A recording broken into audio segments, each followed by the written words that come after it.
तो आज हम लोग चर्चा करेंगे कर्मयोग।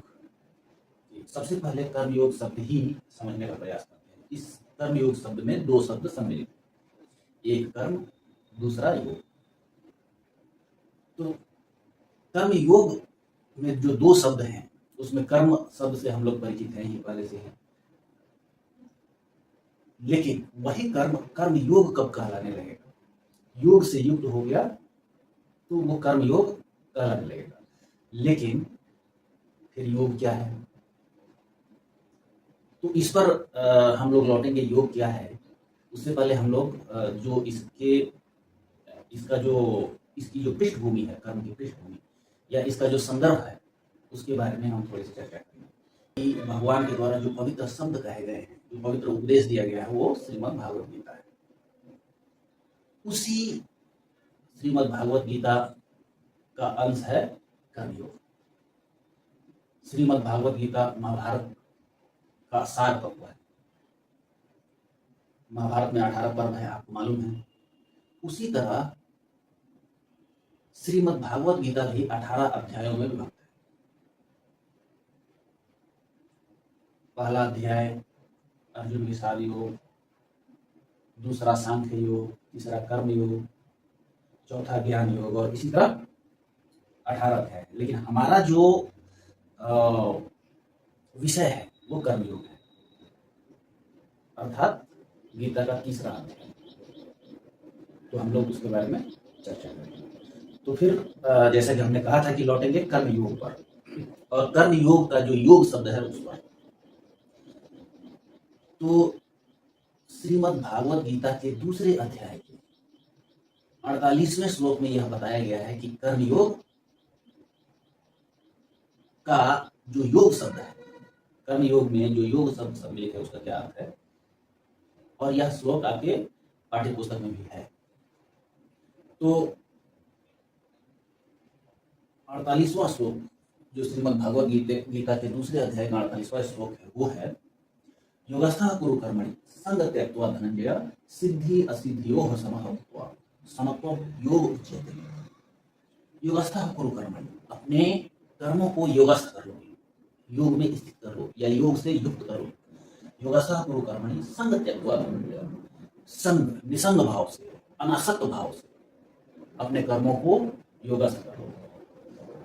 सिद्धि, अब जो दूसरा खंड है, जो उत्तरार्ध है इस श्लोक का, सेकंड हाफ, उसमें यह बता रहा है कि योग आखिरकार करने किसको है। सिद्धि असिद्धियोः समः भूत्वा, सिद्धि और असिद्धि में समः भूत्वा, एक समान होना, समत्वं योग। सिद्धि असिद्धि दोनों में एक समान होने की जो स्थिति है वही योग है। तो कहने का मतलब ये है कि योग वो है, वह स्थिति है, कर्ता की वह स्थिति जिसमें सिद्धि और असिद्धि से कर्ता निरपेक्ष रहता है, फल प्राप्ति से निरपेक्ष रहता है, फल से अनासक्त रहता है। तो वैसा कर्म जिसमें कर्ता फल से अनासक्त रहता है, निष्काम भाव से युक्त होता है, कामना रहित होता है, निसंग होता है, तो ऐसा कर्म योग कहलाता है। और वह कर्ता जो कर्म योग करने की स्थिति में होता है, कर्म योगी कहलाता है। तो कर्म योग हमने समझ लिया, श्रीमद् भागवत हमने समझ लिया कि इसका अर्थ क्या है, शाब्दिक अर्थ। तो महाभारत में 18 पर्व हैं, हमने जान लिया। गीता में 18 अध्याय हैं, और प्रत्येक अध्याय एक योग को समर्पित है। जैसे अर्जुन विषाद योग पहला अध्याय, दूसरा अध्याय है सांख्य योग, तीसरा कर्म योग, तो ऐसे चौथा ज्ञान योग, ऐसे एक एक अध्याय एक एक योग को समर्पित है। तो 18 अध्याय हैं गीता में। ऐसे प्रश्न बनते हैं कि गीता में कितने अध्याय हैं। और जो सर्वमान्य श्लोकों की संख्या है गीता में वो है 700। सभी अध्यायों में, 18 अध्यायों में कुल मिलाकर जो श्लोकों की संख्या है जो सर्वमान्य है वो 700 है। सामाजिक और मानवीय मूल्यों की स्थापना जो गीता का मूल ध्येय रहा है, उससे हटकर गीता की चर्चा एक भक्ति ग्रंथ के रूप में लंबे समय तक की जाती रही। आत्मा परमात्मा के संबंधों की चर्चा की जाती रही। कहने का तात्पर्य यह है कि गीता भक्ति ग्रंथ है। कैसा भक्ति ग्रंथ है? इसमें आत्मा और परमात्मा के बारे में क्या कहा गया है, इस पर बातें केंद्रित नहीं, चर्चाएं केंद्रित नहीं। जबकि इसका जो मूल उद्देश्य था, मूल उद्देश्य किस चीज का उद्देश्य?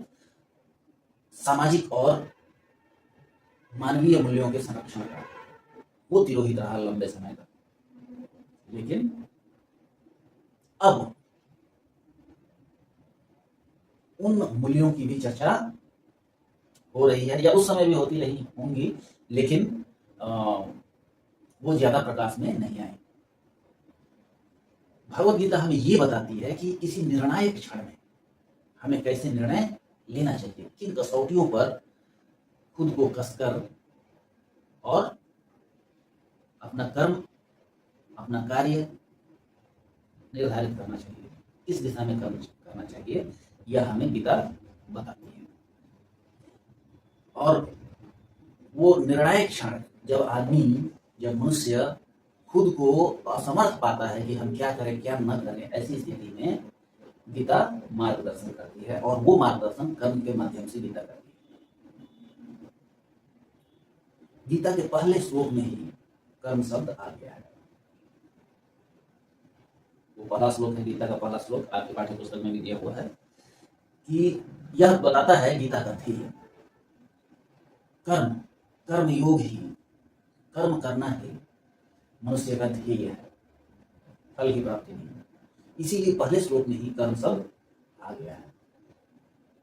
धृतराष्ट्र पूछते हैं संजय से कि धर्म क्षेत्रे कुरुक्षेत्रे, ये श्लोक दिया हुआ है, धर्म क्षेत्रे कुरुक्षेत्रे समवेता युत्सवः। युत्सु कहा जाता है युद्ध के लिए उत्सुक जो व्यक्ति होते हैं, युद्ध के लिए जो तैयार होते हैं।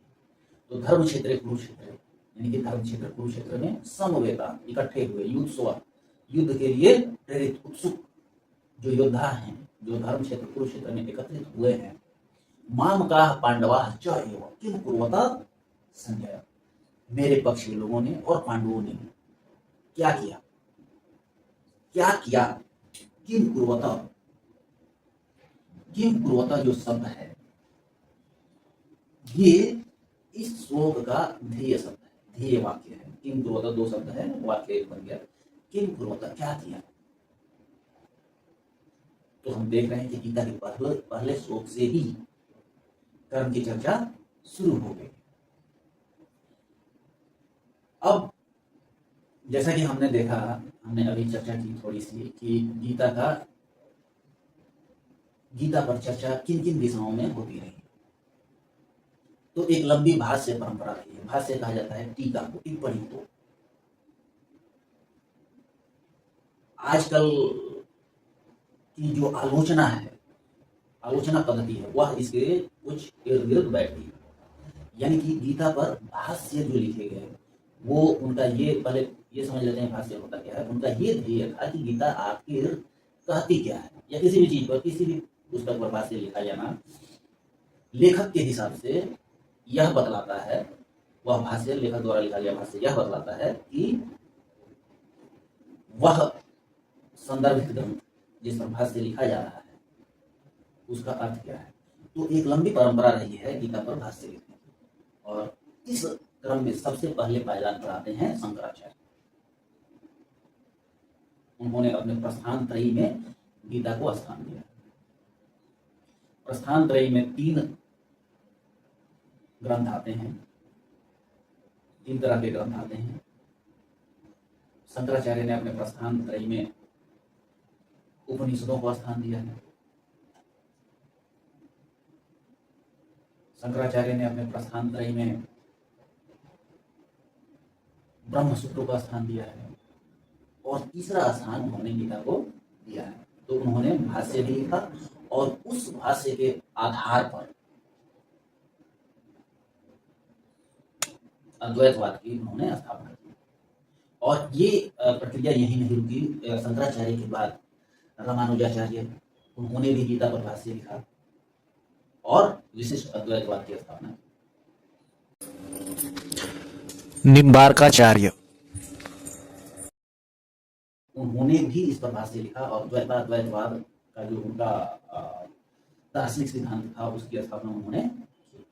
मध्वाचार्य ने द्वैतवाद की स्थापना की, उन्होंने भी गीता का सहारा लिया, इस पर भाष्य लिखा और समझाया कि नहीं, गीता के दृष्टिकोण से भगवान यानी कि ब्रह्म और आत्मा में ये संबंध है। फिर इसी क्रम में आए वल्लभाचार्य, उन्होंने शुद्धाद्वैत की स्थापना की और उन्होंने भी गीता पर भाष्य लिखा। तो भाष्य परंपरा एक रही है और बहुत से भारतीय दर्शन गीता के आधार पर, गीता के चर्चा के माध्यम से, गीता के भाष्यों के माध्यम से, गीता के विश्लेषण के माध्यम से निकलकर आए हैं, जिनमें हम लोगों ने अभी चर्चा किया। अद्वैतवाद, द्वैताद्वैतवाद, द्वैतवाद, शुद्धाद्वैतवाद, ये सब गीता पर लिखे गए भाष्यों के परिणाम स्वरूप निकलकर आए। तो हम लोगों ने ये भी देखा कि गीता पर एक भारतीय इतिहास में लंबी चौड़ी भाष्य परंपरा रही है, इस पर भाष्य लिखे गए हैं और अपने अपने तरह से, अपने अपने तरीके से उसकी व्याख्या की गई है। अब यह जो कर्म योग है, इसकी चर्चा जो हमारा केंद्र बिंदु है हमारे चर्चा का, उसकी व्याख्या गीता के 3 अध्याय में की गई है। कर्मयोग, कि कर्मयोग होता क्या है। लेकिन दूसरे अध्याय से ही उसके बारे में संकेत किया जाने लगा है। दूसरे अध्याय के जो 4 श्लोक आपके पाठ्य पुस्तक में दिए गए हैं, वो भी यह बताने में समर्थ है, बहुत अच्छे तरीके से वह 4 श्लोक बताते हैं कि कर्मयोग होता क्या है, कर्म क्या होता है, योग क्या होता है और कर्ता को कैसे कर्म करने चाहिए। तो वो जो 4 श्लोक हैं, उन श्लोकों को भी हम लोग देखेंगे।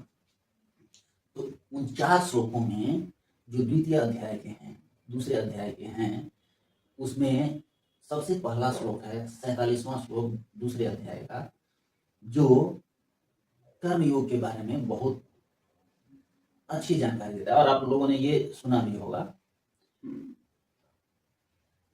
जो दूसरा श्लोक है वो है कर्मण्येवाधिकार। आपने सुना होगा ये, कर्मण्येवाधिकारस्ते मा फलेषु कदाचन मा कर्म फल हेतु भोः मा ते संगो अस्तु अकर्मणि।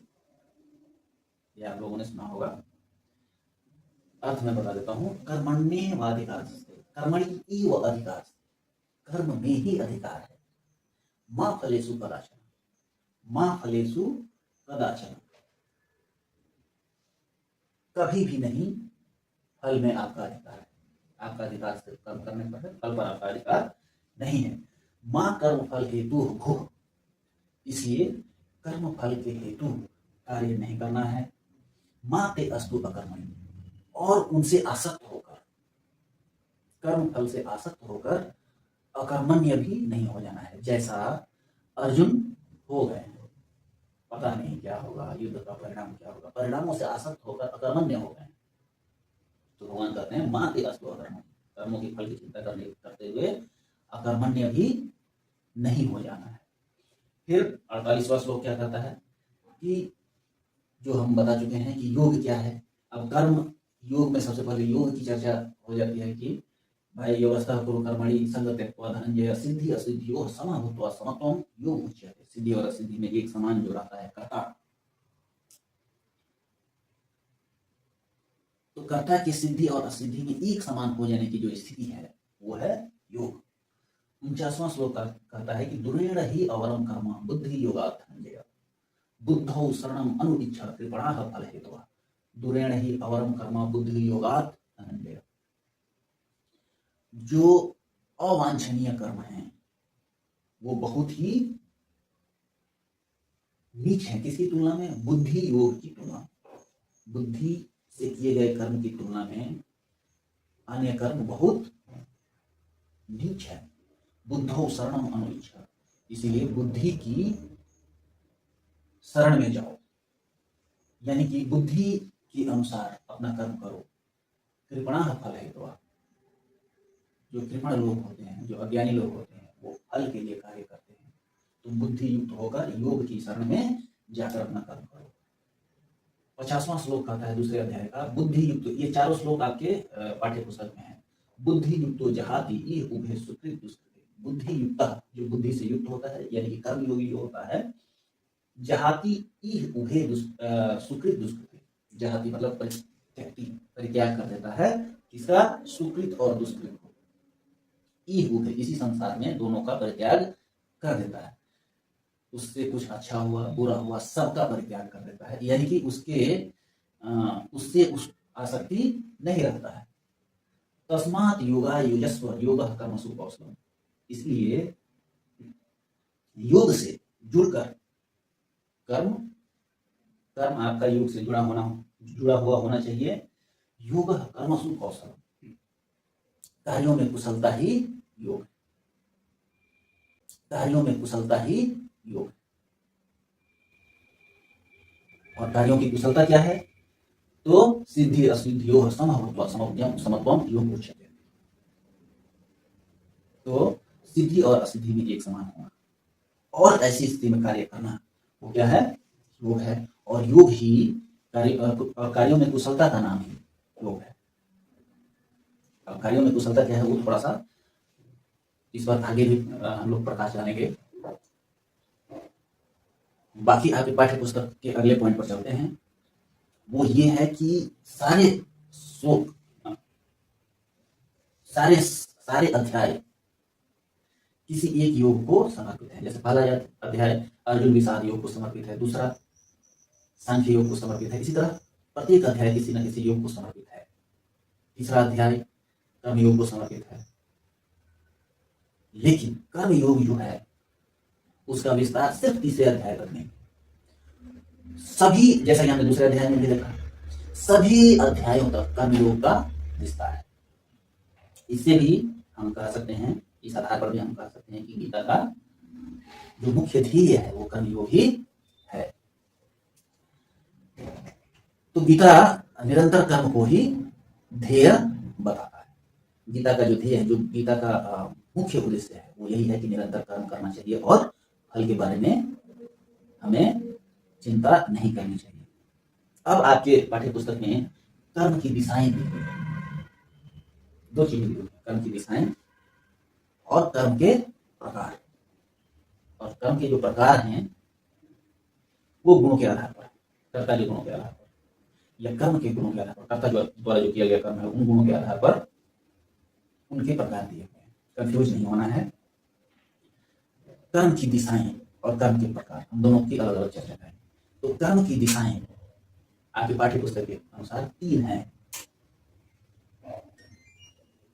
सबसे पहला कर्म को स्वधर्म भी कहा जाता है। क्यों कहा जाता है, क्या है कर्म, ये हम चर्चा करेंगे। लेकिन सबसे पहले जान लें वो 3 कर्म की दिशाएं क्या है। एक दिशा है कर्म, दूसरा अकर्म और तीसरा विकर्म। अब कर्म क्या है, तो आपके पाठ्य पुस्तक में श्रीमद् भागवत गीता के संदर्भ में जो कर्म योग है, उसमें गीता के संदर्भ में कर्म क्या है, तो कर्म वो है, यानी कि स्वधर्म क्या है, किसी भी व्यक्ति को कौन सा कर्म करना चाहिए, उसके कर्म कैसे होने चाहिए। तो वो कर्म जो है वो ऐसा होना चाहिए कि प्रकृति से जो गुण प्राप्त हुए हैं, यानी कि प्राकृतिक गुणों के आधार पर प्रकृति का जो आदेश है, यानी कि प्रकृति प्रदत्त जो गुण हम में हैं, प्रकृति ने जिन गुणों को हम में भरा है या प्रकृति द्वारा दिए गए जिन गुणों से हमारा व्यक्तित्व निर्मित हुआ है, उस व्यक्तित्व के अनुसार अनासक्त भाव से हम कर्म करते हैं, वो कर्म है। तो विकर्म क्या है, विकर्म वो है, कर्म आप लोग समझ रहे हैं, प्रकृति द्वारा प्रदत्त गुणों के आधार पर जो हमारा व्यक्तित्व निर्मित हुआ है, उस व्यक्तित्व के अनुसार अनासक्त भाव से हम काम करते हैं, वो कर्म की श्रेणी में आता है। अकर्म, अकर्म क्या है? तो प्रकृति द्वारा ये गुण हमें भरे हुए हैं, हमारा एक निश्चित व्यक्तित्व है, हम अनासक्त ही हैं, लेकिन फिर भी काम नहीं कर रहे हैं, कार्य नहीं कर रहे हैं, कर्म नहीं कर रहे हैं, तो ये अकर्म की स्थिति है जो अर्जुन की हो गई है। विकर्म क्या है? हमने जान लिया कर्म अकर्म, अब समझते हैं विकर्म क्या है। तो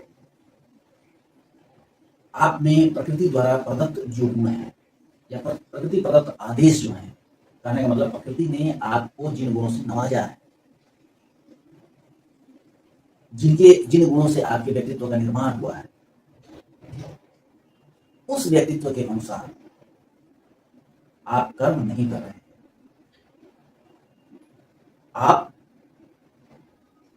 दूसरे कर्म कर रहे हैं, ऐसे कर्म कर रहे हैं जो जिसके लिए प्रकृति ने आपको आदेशित नहीं किया है। यानी कि प्रकृति द्वारा प्रदत्त गुण जो हैं, आप के जिस व्यक्तित्व का निर्माण कर रहे हैं, उस व्यक्तित्व के अनुसार आपका कर्म नहीं है,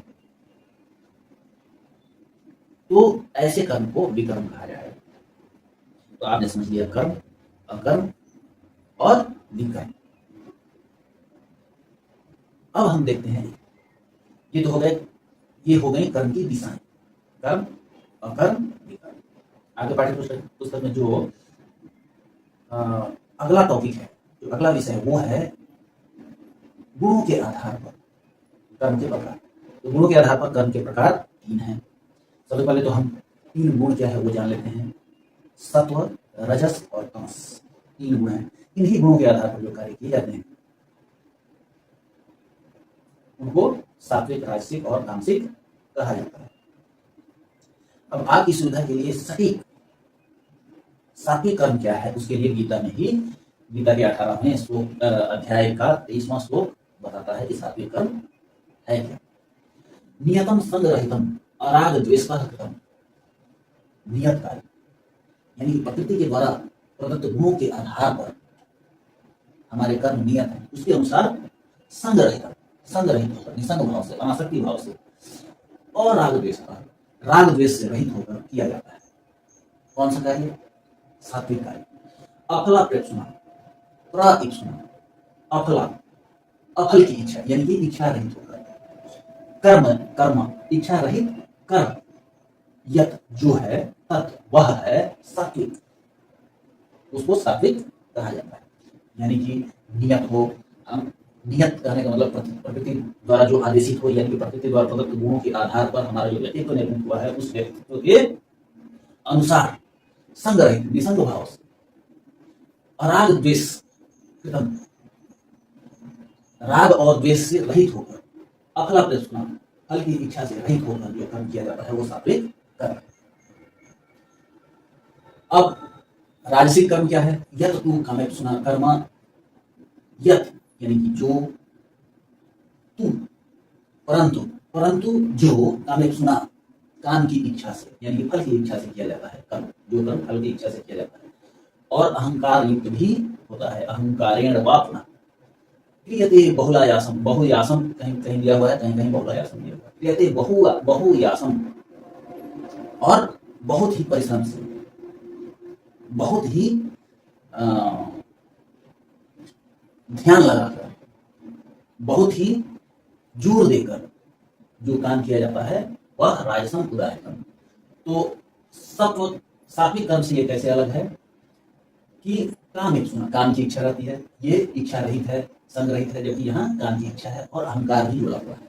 तो अहंकार भी जुड़ गया और फल की इच्छा भी आ गई, और उसके लिए बहुत ही प्रयास किया जा रहा है। उसमें हम लगे हुए हैं दिन रात कि हमें फल की प्राप्ति हो जाए।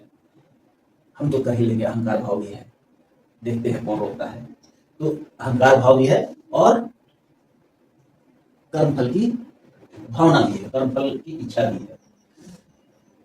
क्रियते बहुयासम तत् राजसम, तो ऐसे कर्म को राजसिक कर्म कहा जाता है। ज्यादा टाइम नहीं लेते हुए अगले श्लोक पर चलते हैं। अनुबंधम क्षयम हिंसाम अनपेक्ष्य च पहुंसम मोहात आरभ्यते कर्म यत् तत् तमसम उच्यते। अनुबंधम क्षयम हिंसाम, अनपेक्षित च पौरुषम, और उसकी उपेक्षा की जा रही है। क्षय और हिंसा का जो परिणाम है उसकी उपेक्षा की जा रही है। यानी कि जो प्रकृति द्वारा प्रदत्त हमारा व्यक्तित्व है, प्रकृति द्वारा प्रदत्त गुणों के आधार पर निर्मित हमारा जो व्यक्तित्व है उसकी उपेक्षा करते हुए, क्षय और हिंसा की उपेक्षा करते हुए, मोहात आरभ्यते, मोह से युक्त होकर आरंभ जिस कर्म का किया जाता है, यानी कि हमको कोई चिंता नहीं है कि किसी को नुकसान हो रहा है, कि इसमें हिंसा हो रही है, हम किस चीज के लिए बने हैं, इन सब चीजों की उपेक्षा करके,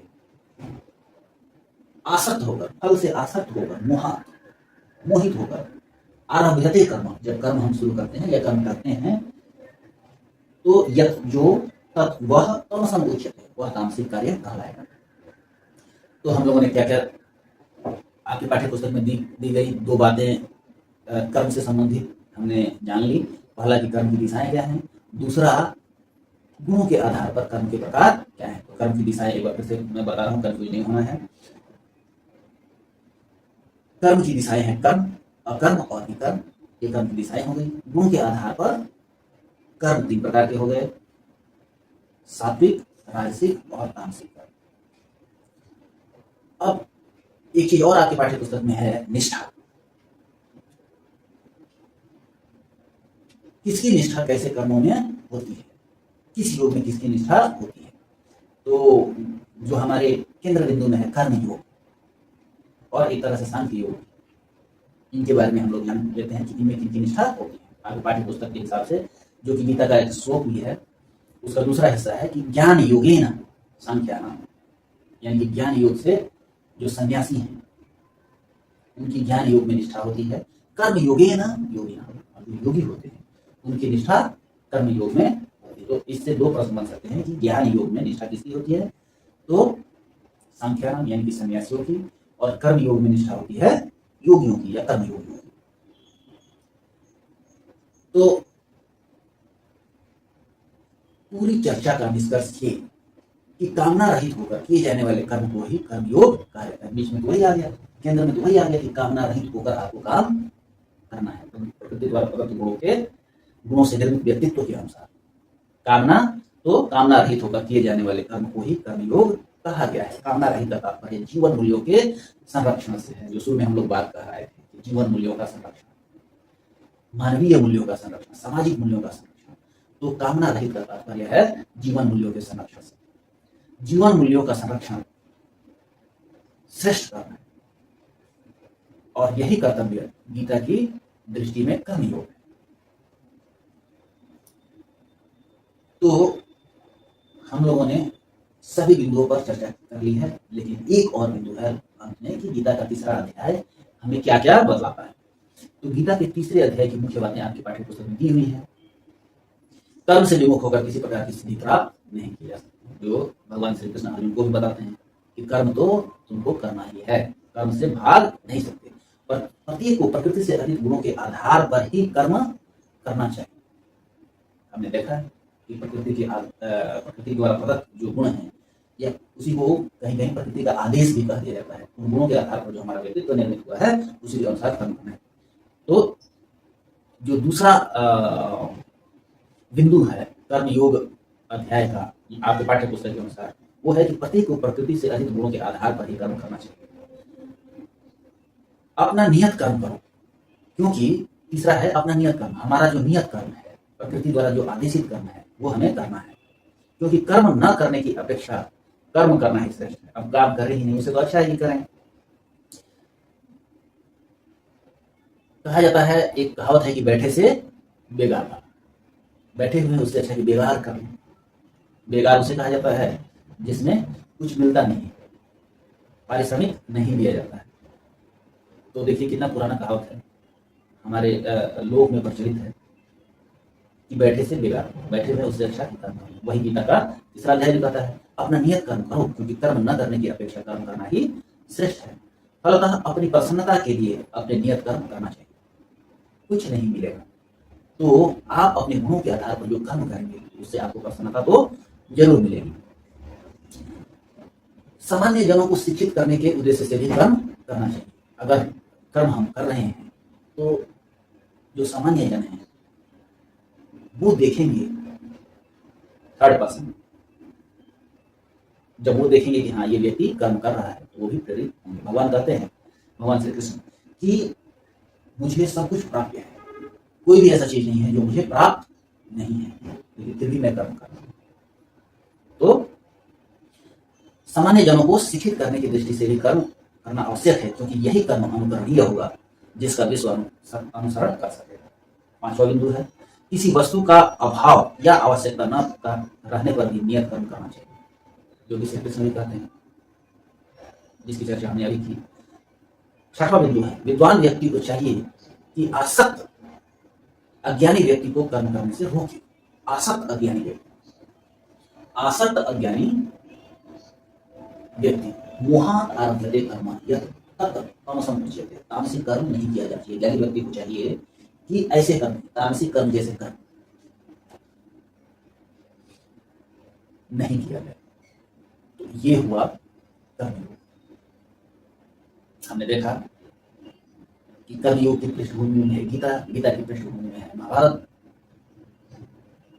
गीता की चर्चा भक्ति ग्रंथ के रूप में बहुत दिनों तक होती रही, बाद में उसकी चर्चा का केंद्र बदला और सामाजिक मूल्यों का संरक्षण उसका केंद्रीय भाव यानी चर्चा का केंद्र में हो गया। हमने देखा कि कर्म की दिशाएं क्या हैं, कर्म, अकर्म और विकर्म। हमने देखा कि गुणों के आधार पर कर्म के कितने प्रकार हैं, तो सात्विक, राजसिक और तामसिक। और हमने देखा कि गीता का तीसरा अध्याय किन किन बातों पर बल है।